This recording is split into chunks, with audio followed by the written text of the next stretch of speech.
Assalamualaikum warahmatullahi wabarakatuh. Jumpa lagi dengan saya Pak Moko dalam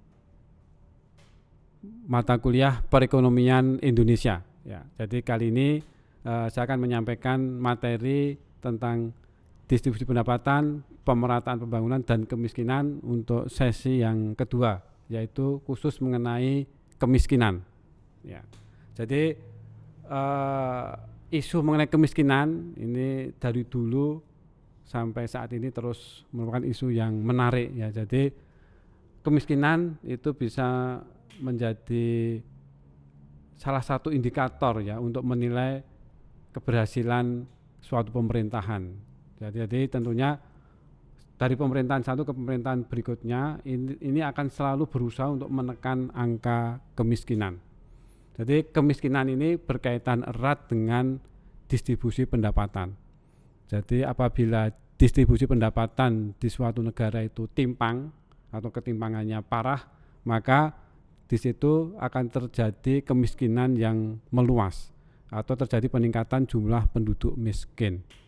Sebaliknya, apabila distribusi pendapatannya itu relatif merata atau ketimpangannya itu lunak atau kecil, maka angka kemiskinan akan menurun. Atau berarti dengan demikian kemiskinan ini bisa ditekan. Ya, maka tentunya pemerintah akan berusaha ya untuk dari waktu ke waktu, dari tahun ke tahun ini untuk menekan angka kemiskinan. Ya, jadi terlebih di masa pandemi seperti saat ini yang sudah berjalan lebih dari 6 bulan ini, sebagaimana kita maklumi bersama, kita ketahui bersama bahwa dampak pandemi ini luar biasa ya, luar biasa sekali. Jadi terutama terhadap perekonomian dalam negeri, bahkan perekonomian global. Jadi khusus untuk negara kita, perekonomian tentunya mengalami kelesuan, banyak penduduk yang terdampak ya. Maka kemudian mau tidak mau ini pemerintah harus mengeluarkan dana yang sangat besar untuk mengatasi dampak dari pandemi ini dari sisi ekonomi. Nah, ini maksudnya tidak lain adalah untuk mengurangi angka kemiskinan ini biar jumlah penduduk miskin tidak semakin bertambah. Ya, pemerintah banyak memberikan berbagai bantuan ya, mengucurkan berbagai dana kepada masyarakat ini. Nah, sekarang apa itu kemiskinan? Jadi kemiskinan adalah keadaan di mana terjadi ketidakmampuan untuk memenuhi kebutuhan dasar ya, kebutuhan dasar terutama kebutuhan primer yaitu makanan, pakaian, tempat berlindung, kemudian ada kebutuhan dasar adalah pendidikan dan kesehatan. Jadi kebutuhan yang kalau BPS itu kebutuhan itu dikelompokkan dua, kebutuhan makanan dan bukan makanan. Ya, pendidikan, kesehatan ini kelompok yang kebutuhan bukan makanan ya. Ya, ini kemiskinan. Nah, kemudian ada beberapa definisi kemiskinan. Misalkan dari Bappenas, dari Suparlan, ini ya sebenarnya definisi ini sejalan sama ya. Nanti bisa dicermati. Kemudian kita gunakan definisi dari BPS ini. Karena BPS yang mempunyai data yang resmi, ini kan BPS kan dari pemerintah ya, data resmi. Jadi kemiskinan itu dipandang sebagai ketidakmampuan ya dari sisi ekonomi untuk memenuhi kebutuhan dasar makanan dan bukan makanan yang diukur dari sisi pengeluaran. Jadi penduduk miskin itu adalah penduduk yang memiliki rata-rata pengeluaran per kapita per bulan di bawah garis kemiskinan.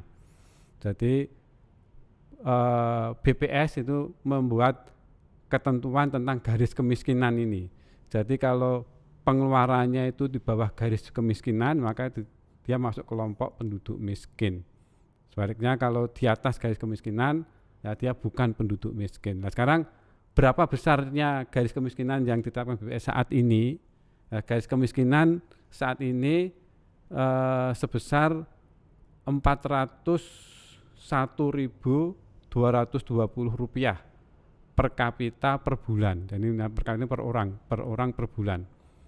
Artinya angka tersebut merupakan batas minimum pendapatan yang harus dipenuhi untuk memperoleh standar hidup, baik untuk kebutuhan makanan dan non makanan di suatu wilayah.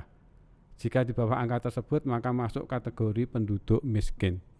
Nah, ini garis kemiskinan ini secara nasional. Nah, karena nanti ada garis kemiskinan per wilayah yang berbeda-beda, misalkan antara DKI Jakarta dan Jawa Tengah ini, misalkan ini garis kemiskinannya standarnya berbeda.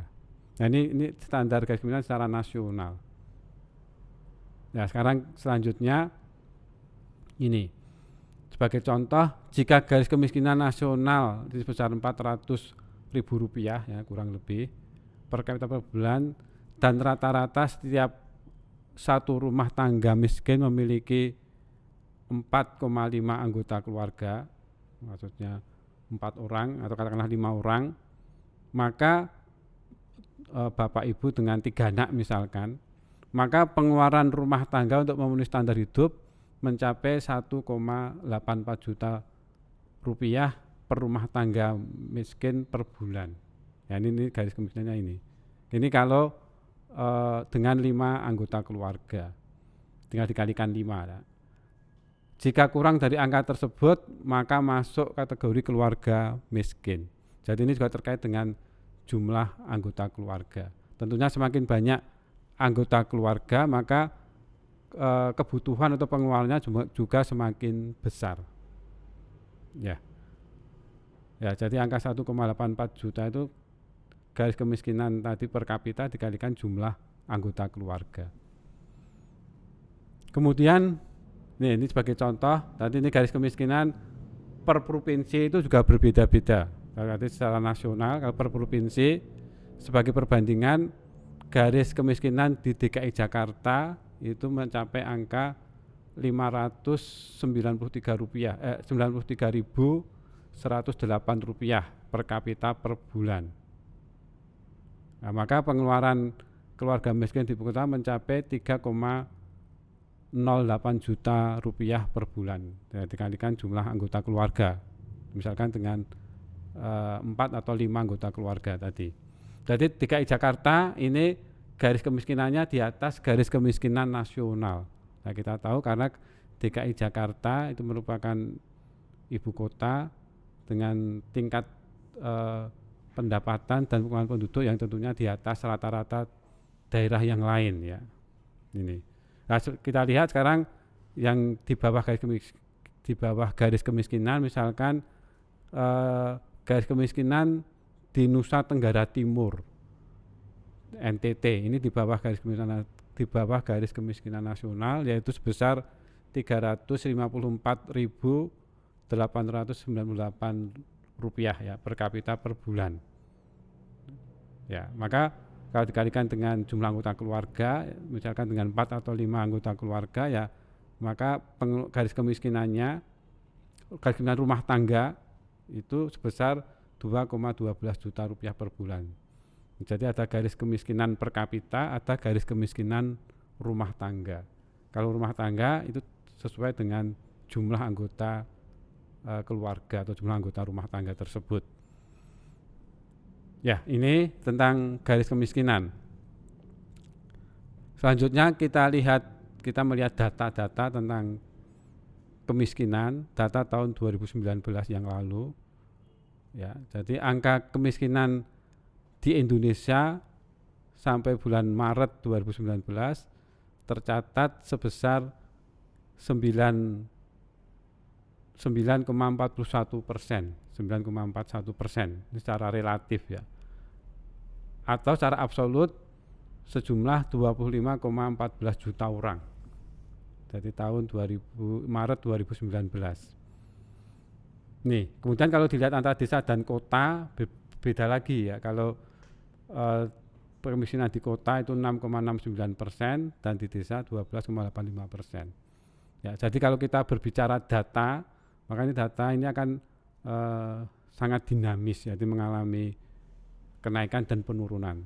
Tapi kalau angka garis kemiskinan tadi nanti akan semakin kesini juga nanti akan semakin dinaikkan ya garis kemiskinannya, karena harga-harga juga mengalami kenaikan, maka garis kemiskinan pun nanti tadi garis kemiskinan tahun 2019, maka kalau tahun 2020 dan seterusnya nanti tentunya akan semakin besar batas atau garis kemiskinannya.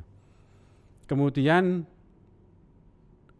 ini kita melihat beberapa data ya. Ini data dari tahun ke tahun 2013 sampai 2018. Jadi angka kemiskinan relatif itu dalam persentase dari populasi, sekian persen dari total populasi.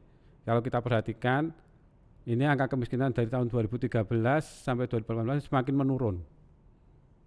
Ya, sejak masa 2013, 2014 itu masa pemerintahan SBY. Ya, kemudian kan 2014 ke sini presiden kita saat ini Presiden Jokowi. Jadi kemiskinannya trennya itu semakin menurun persentasenya. Begitu juga secara absolut dalam jutaan. Ya, ini juga angkanya semakin menurun, 28 juta dan seterusnya. Saat ini tadi tahun 2019 25 juta tadi. Kemudian koefisien Gini ini juga sejalan. Koefisien Gini tadi kan antara distribusi pendapatan dan kemiskinan itu sejalan atau berkaitan erat. Nah, distribusi pendapatan itu dicerminkan salah satunya dengan besaran koefisien Gini atau rasio Gini. Jadi rasio Gini Indonesia dari tahun 2013 0,41 terus menurun sampai tahun 2018 terus menurun 0,39. Saat ini pun masih berkisar pada angka 0,39 atau 0,4 kurang dikit lah. Nah ini jadi di atas kemiskinan menurun, rasio Gini pun juga menurun. Ini data akan terus sangat dinamis. Nanti kita bisa update terus ya data tentang distribusi pendapatan, tentang kemiskinan, pendapatan nasional dan data apa saja itu sekarang sangat terbuka ya. Kemudian ini data tentang kemiskinan di beberapa provinsi. Nah, provinsi dengan angka kemiskinan relatif ya dalam persen. Ini kalau kemiskinan relatif itu paling tinggi adalah Papua, provinsi di Papua. Sementara paling kecil Gorontalo 17,7. Ini di atas angka kemiskinan nasional. Secara nasional kan berkisar pada angka 10% tadi. Ini yang kemiskinan relatifnya tinggi. Ada 5 provinsi ini. BPS tahun 2016. Kemudian ini secara absolut dalam jutaan. Ya ini provinsi dengan kemiskinan absolut tertinggi Jawa Timur. Kemudian kalau terendah adalah Nusa Tenggara Timur. BPS tahun 2016. Demikian untuk bahasan mengenai kemiskinan. Ini kita tadi banyak melihat data. Jadi saat ini kemiskinan di Indonesia ya tentunya mengalami, kalau kita melihat data tadi trennya terus menurun. Mungkin dengan masa pandemi ini agak meningkat sedikit bisa jadi. Tapi kalau toh meningkat juga harapannya tidak terlalu besar. Demikian materi tentang kemiskinan di sesi kedua ini. Saya akhiri. Assalamualaikum warahmatullahi wabarakatuh.